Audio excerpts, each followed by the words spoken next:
Pernahkah Anda terinspirasi oleh seseorang, lalu seseorang tersebut Anda jadikan panutan atau idola?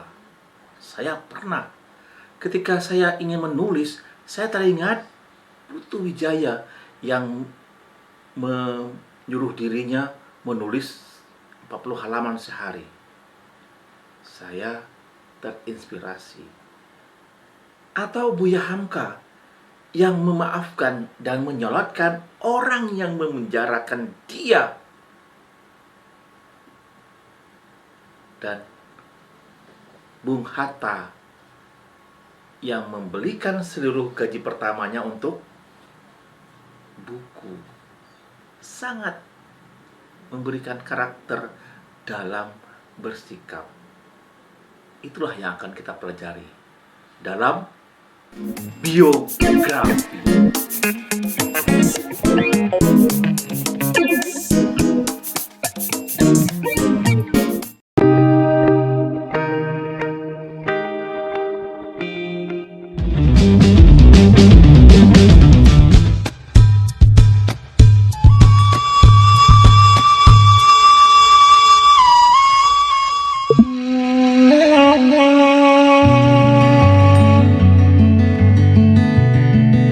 Kita sumber bencana itu.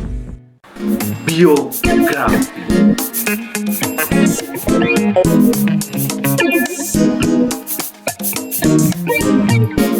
Refleksi diri kali ini saya ambil dari Buya Hamka. Yaitu dia mengatakan, iman tanpa ilmu bagaikan lentera di tangan bayi. Bayangkan dia, bayi yang belum tahu apa-apa. Namun ilmu tanpa iman bagaikan lentera di tangan pencuri. Gawat sekali itu ya. Nah, lihat. Dua hal yang sama di tangan orang yang berbeda, efeknya sangat bertolak belakang. Mari kita renungkan. Semoga menjadi refleksi diri untuk menjadi lebih arif.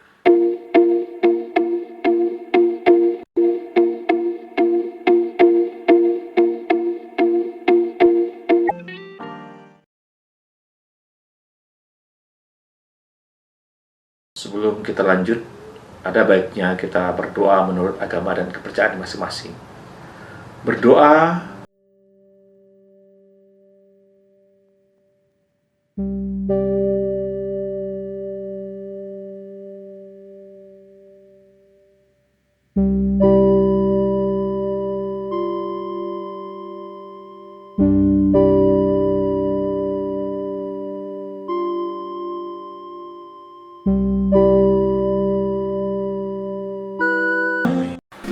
biografi.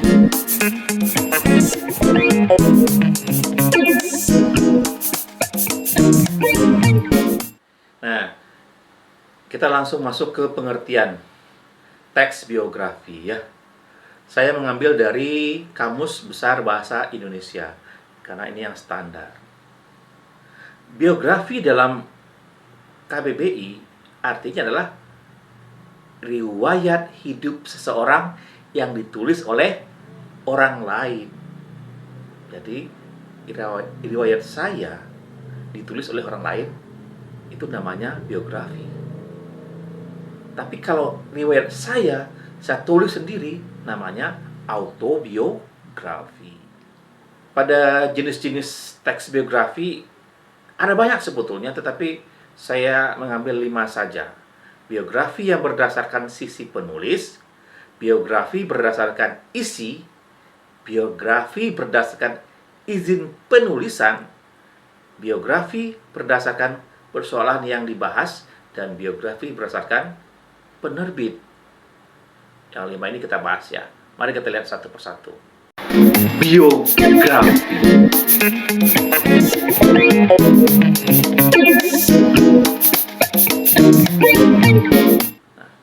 Biografi yang berdasarkan sisi penulis bisa kita pecah lagi menjadi 2, yaitu autobiografi sama biografi. Tadi sudah kita singgung ya. Jadi autobiografi berarti saya menuliskan pengalaman saya sendiri, yang saya kutip sendiri. Sementara biografi yang dituliskan oleh orang lain. Kemudian biografi berdasarkan isi juga kita bagi menjadi dua, yaitu biografi tentang perjalanan hidup dan biografi tentang perjalanan karir. Nah, biografi tentang perjalanan hidup ini mengisahkan atau menceritakan tentang perjalanan hidup seseorang yang lengkap dan jelas. Sementara kalau biografi tentang perjalanan karir, dia cenderung mengisahkan atau menceritakan tentang perjalanan karir saja. Seorang tokoh misalnya dari awal perjalanan hidupnya hingga dia berhasil menggapai sebuah kesuksesan. Nah, itu dibuat biografinya. Ya. Terus yang berikutnya, biografi berdasarkan persoalan yang dibahas.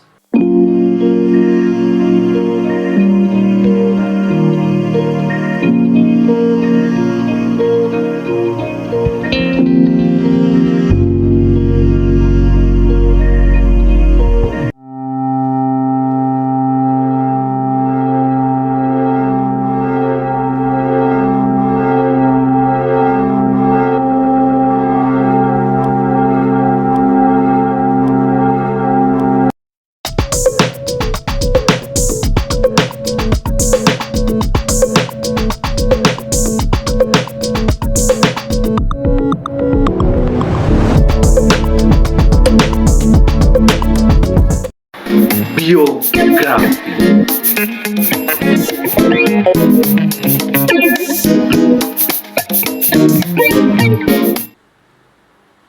Ciri-ciri teks biografi. Yang pertama, memberikan informasi sesuai fakta mengenai seorang tokoh yang diceritakan dalam bentuk narasi. Jadi, biografi ini bercerita ya, narasi. Yang kedua, mengisahkan kehidupan dan permasalahan seorang tokoh hingga perjuangan dan perjalanannya sehingga diraih keberhasilan. Yang ketiga, tersusun dari struktur yang rapi, meliputi orientasi, masalah atau peristiwa, dan reorientasi. Nanti kita bahas lagi ya. Terus yang keempat, mengandung unsur kebahasaan seperti kata hubung, kata kerja, kata rujukan, waktu, aktivitas, dan tempat. Nah, ini kalau ini ada semuanya, biografinya bagus. Dan yang kelima adalah pola pengembangan dalam tulisan biografi bersifat kronologis, dia berurutan. Alur itu maju, tidak boleh maju mundur. Yang keenam, tokoh yang diulas dalam biografi dapat digambarkan secara langsung ataupun tidak langsung. Itu jadi bisa langsung atau tidak. Kalau orang kan takut kalau langsung nanti ada efek yang lain. Ini tidak ada efeknya. Yang ketujuh, mengandung kesan dan pesan moral atau moral ya dari tokoh yang diulas kepada pembaca. Jadi ada nilai moralnya. Seseorang itu, kamu membuat biografi tapi seorang penjahat, nilai moralnya tidak ada, jangan dibuat. Itu bukan biografi yang baik ya. Ada struktur teks biografi. Mari kita lihat. Yang pertama dari struktur itu adalah orientasi atau setting, aim ya, aim.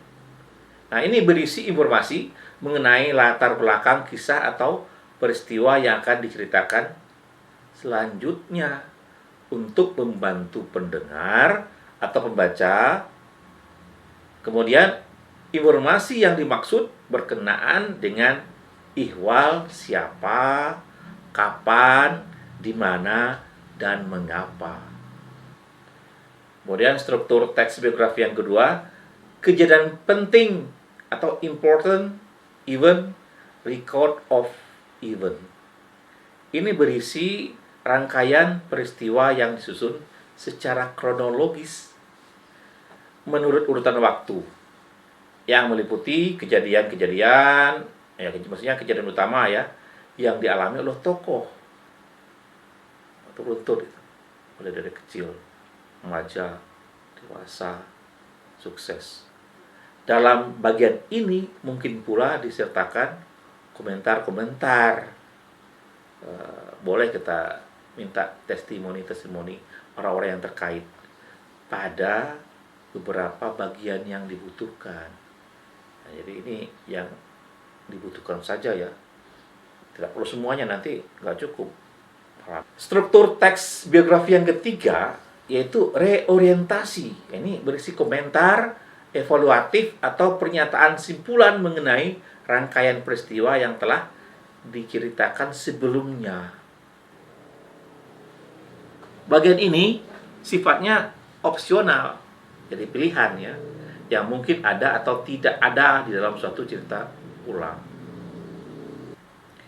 Nah, dari ciri-ciri itu, tidak semuanya harus memenuhi itu. Jadi, seandainya kamu membuat biografi, Pak, saya cuma menemukan 3, ya udah cukup. Tidak harus semuanya ada. Namun, semakin lengkap ciri-cirinya, maka semakin lengkap pula teks biografi tersebut. Biografi.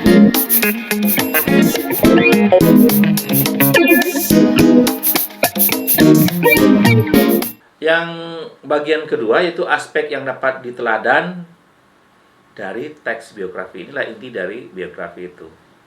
Nah, kita harus mencari apa yang pantas diteladani. Misalnya, kepribadian yang unggul. Misalnya, sosok panutan di dalam masyarakat, pekerja keras, berbakti kepada orang tuanya. Dia hebat, sibuk tapi masih berbakti pada orang tuanya. Berpendirian teguh. Ada orang hebat tapi ketika ada ujian dia langsung beralih. Nah, berarti dia tidak teguh pendiriannya. Atau juga berakhlak yang baik. Itulah teladan-teladan. Banyak lagi yang lain. Silahkan nanti ditemukan di tokoh yang akan kita latihkan nanti ya.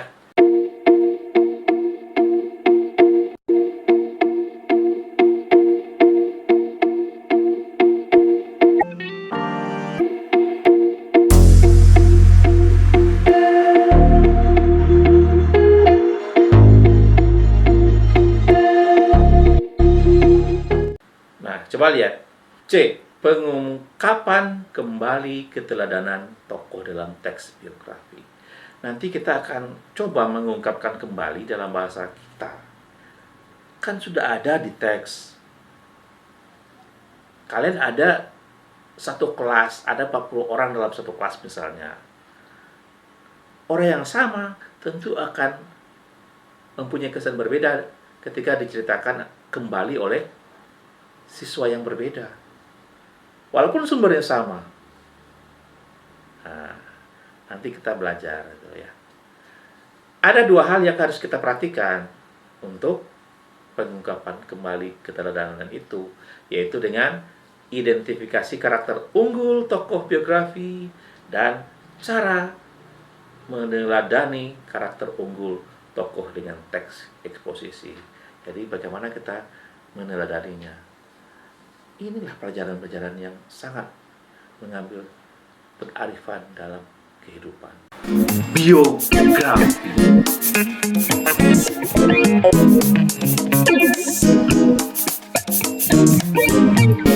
Menuliskan kepribadian unggul yang dapat diteladani dari tokoh biografi. Nah, tokoh yang riwayat hidupnya ditulis dalam biografi biasanya memiliki kepribadian unggul yang lebih dibandingkan orang lain. Kepribadian unggul inilah yang akan menjadi sesuatu nilai tambah dalam seseorang yang ditulis itu, sehingga dia bisa mencapai keberhasilan dalam kehidupannya. Untuk dapat mengidentifikasi kepribadian unggul seseorang, kita dapat melihat dari peristiwa, permasalahan yang dialami seseorang, serta bagaimana cara dia menghadapi semua itu. bisa jadi peristiwa sama semuanya, tapi kan beda-beda orang bagaimana menanggapi peristiwa itu. Ada yang berhasil, ada yang tidak. Biasanya yang berhasil yang akan kita ambil. Nah, yang berikutnya adalah identifikasi karakter tokoh biografi. Nah, misalnya ini, perhatikan contoh mengidentifikasi kepribadian unggul yang dimiliki oleh B.J. Habibie berikut ini. Kemudian, kamu lanjutkan menemukan kepribadian unggulnya berdasarkan kutipan yang disediakan. Silakan dibaca ya.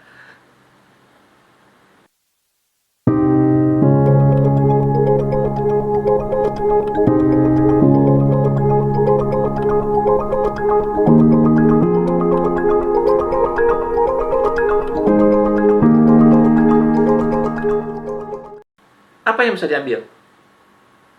Apa yang bisa diidentifikasi dari karakter unggul tokoh B.J. Habibie tadi? Nah, misalnya begini, sosok panutan. Habibie itu jadi panutan di masyarakat. Kedua, bekerja keras. Nanti kita kaitkan dengan teksnya ya. Kemudian berbakti kepada orang tuanya. Jadi ada 3 karakter unggul tokoh B.J. Habibie yang kita ambil dari teks yang tadi. Apakah cuma 3?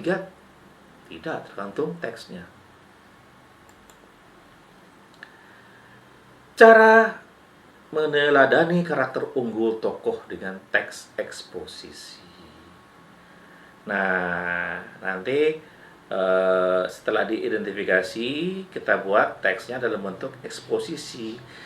Kita paparkan dengan baik, dan itulah yang akan kita jadikan bahan kita untuk memaparkan di depan orang-orang. Analisis aspek makna dan kebahasaan dalam teks biografi. Jadi apa yang harus kita lakukan? Setidaknya ada 3 langkah. Yang pertama, mendata pokok-pokok informasi dalam teks biografi. Yang kedua, menentukan pola penyajian karakter unggul tokoh. Polanya seperti apa? Dan yang ketiga, mengidentifikasi kaidah bahasa dalam teks biografi. Apakah ini menentukan? Ya, sangat menentukan, karena biografi yang baik, bahasanya tentu juga baik. Perhatikan ini. Mendata pokok-pokok informasi dalam teks biografi. Ini ada tokoh Terelie. Silakan dibaca ya.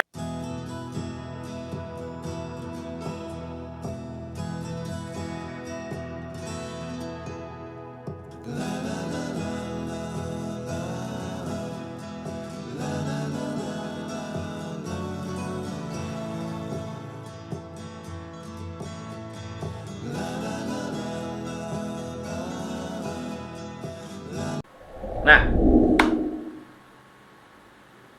sudah dibaca kan? Nah, sekarang kita tentukan pola penyajian karakter unggul tokoh. Kira-kira dari teks itu apa kepribadian unggulnya? Ambil per paragraf ya. Ini lihat ini. Kutipan teks biografi. Tadi kan ada teksnya. Kita masukkan ke dalam kolom. Nah, pasti ada dalam satu paragraf itu kepribadian unggulnya. Satu, contohnya ini adalah penulis terkenal yang rendah hati. Jadi dia terkenal tapi rendah hati. Terus apa lagi? Penulis terkenal yang sederhana. Ada 2 karakter unggulnya. Apakah cuma 2? Tentu tidak. Semakin bagus seseorang itu pasti karakternya bagus juga. Nah, gitu. Terus apa faktor keteladanan tokoh? Nah, nanti kita lihat di sini karakter unggul Terelie, maksudnya penulis terkenal yang rendah hati. Mana? Buktikan. Terelie atau Darwis, walaupun bukunya sudah lebih dari 30 bestseller dan banyak yang diangkat film layar lebar, pembaca tak pernah melihat biografinya ditulis di halaman akhir bukunya. Artinya apa? Dia tidak mau menunjukkan diri. Sifat yang sederhana dan cinta keluarganya membuat penggemar buku penasaran. Dengan kesederhanaan itulah dia menjadi penulis besar dan sukses di pasaran. Yang berikut adalah mengidentifikasi kaidah bahasa dalam teks biografi. Inilah kerjaan orang bahasa Indonesia. Sudah ada teks, ya itu kita kaji dari sisi apa. Ini kata hubungnya, rujukan kata, pronomina penunjuk, kata kerja, kata sifat, waktu, aktivitas, dan tempat.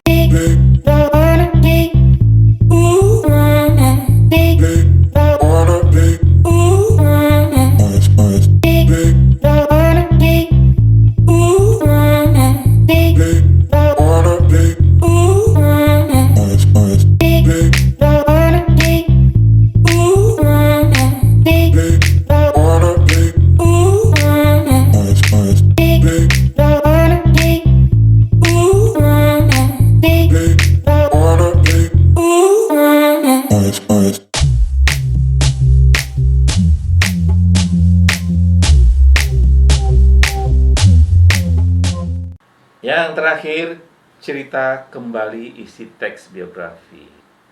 Inti dari pelajaran materi yang tadi tentang biografi, kita akan melisankan, menceritakan kembali teks biografi. Ya seperti apa? Ya seperti bernarasi. Boleh nggak seperti mendongeng? Boleh. Karena ini memang narasi. Nanti akan ada tugas, akan dibagi agar karakternya banyak muncul. Jadi tokohnya juga banyak ya.